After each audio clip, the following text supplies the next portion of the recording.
Hello, my dear students. Hope you all are in good health and spending a quality time with your family. Who doesn't love poetry? Tell me. I think everyone. The poets like William Wordsworth, Shelley, William Blake, Tennyson, Browning, Arnold, and there are more who always motivate us because our emotions are complex and we struggle to define them. Poetry often allows us to put our feeling to a set of words, which makes us feel better and also helps us to show others how we feel and help them to understand us. So, poetry is the best way to express imagination, emotion, thought, feeling, and even define who you are. But in spite of all this, why did Sir Philip Sidney seek an apology for poetry is our today's concern. Welcome to our English class. With me here I am Khaleda Yasmin Sweety, lecturer, Department of English, Dhaka Mahanagar Mohila College, Dhaka. I am before you with a new topic, an apology for poetry, written by Sir Philip Sidney.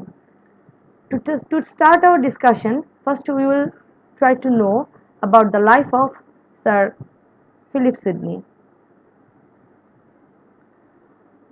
Sir Philip Sidney was born in 1554 and died in 1585. He was an Elizabethan courtier, statesman, soldier, poet, and patron of scholars and poets, considered the ideal gentleman of his day. He was the eldest son of Sir Henry Sidney and Lady Mary Dudley, daughter of the Duke of uh, Northumberland.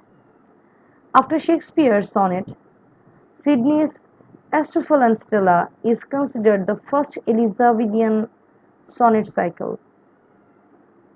His The Defence of Poesy introduced the critical ideas of Renaissance theorists of England.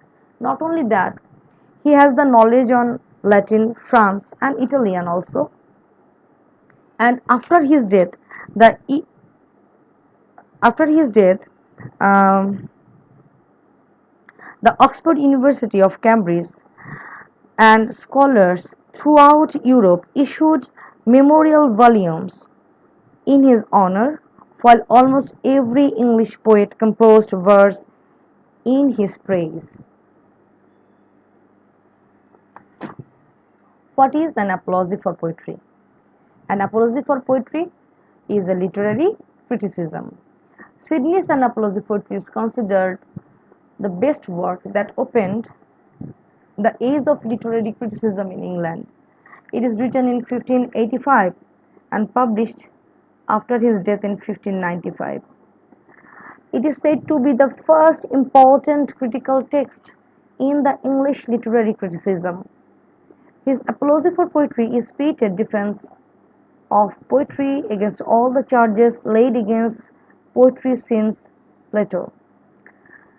He considers poetry as the oldest of all branches of learning and establishes its superiority.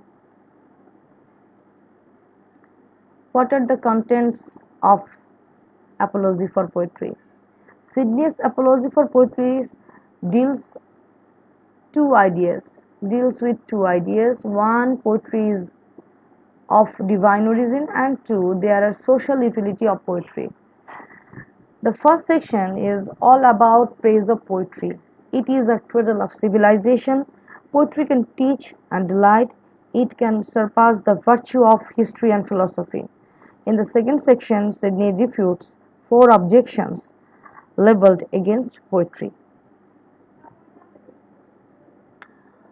What is Sidney's view of poetry? Poetry, according to Sidney, is superior to philosophy by its charms, to history by its universality, to science by its moral end, to law by its encouragement of human rather than civic goodness. Sidney deals with the usefulness of other forms of poetry also. Poetry is an art of imitation and its chief function is to teach and delight. Imitation does not mean mere copying or a reproduction of fact. It means a representing or transmuting of the real and actual and sometimes creating something entirely new. Sydney's arguments in defense of poetry. First, it is the cradle of civilization. At the very beginning, when we have read history of English literature, we find that after Anglo-Saxon period, poetry has come first as a literary art. Then, after prose has come.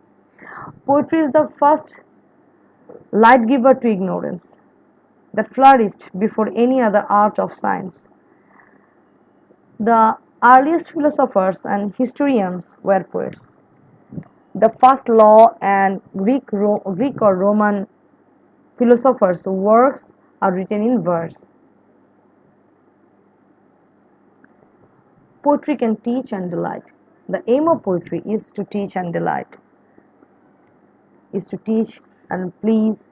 Hence, it is usable to society. The imitation of poetry are able to delight and teach. They provide perfect, indisputable examples of good and bad. Poetry inspires every individual to discard the vice of the villains and imitate the noble and the virtuous action of heroes. Actually, when we read any poetry, like any poem like Farnell, really it gives us so much uh, delight. When we read the poem like Daffodil, really it's give us a philosophy of life. When we read the poem like Skylark or To the West Wind, um, really it inspires us. When we read the poem like Ulysses, we think that it also gives us um, the role of life. What should be the role of life? Like that, there are a lot of poems. So the aim of poetry is to teach and delight is perfectly all right. Now, superior to history and philosophy. According to Sir Philip Sidney, poetry is superior to history and philosophy. Poetry can surpass the virtues of history and philosophy. Poetry unites universal truth of philosophy with concrete example of history. Philosophy can only produce concrete universal truth through example. They don't have the power to implant themselves in our memory and judgment. History is bound to recount a particular event just as it was, even if that event devays virtue and encourages vice. A poet is free to alter the particular event so as to a more universally expected story. Arguments against poetry. In second section, Sidney refutes 4 arguments labeled against poetry made by Stephen Gusson in his essay The School of Abuse. The arguments are: poetry is unprofitable. Poetry is mother of lie. Poetry leads to sinful behavior. Plato kicked the poets out of his republic. It is very important, to know about all the charges and how Sidney defends one by one the charges. So that's all for today. In our next class, we will discuss all the argument and what is Sidney's view also.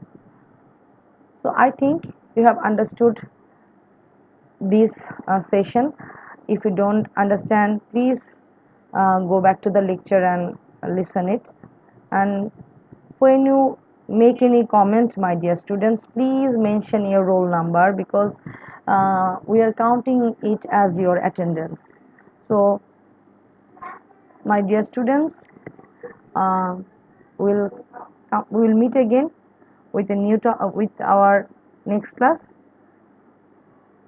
Thank you.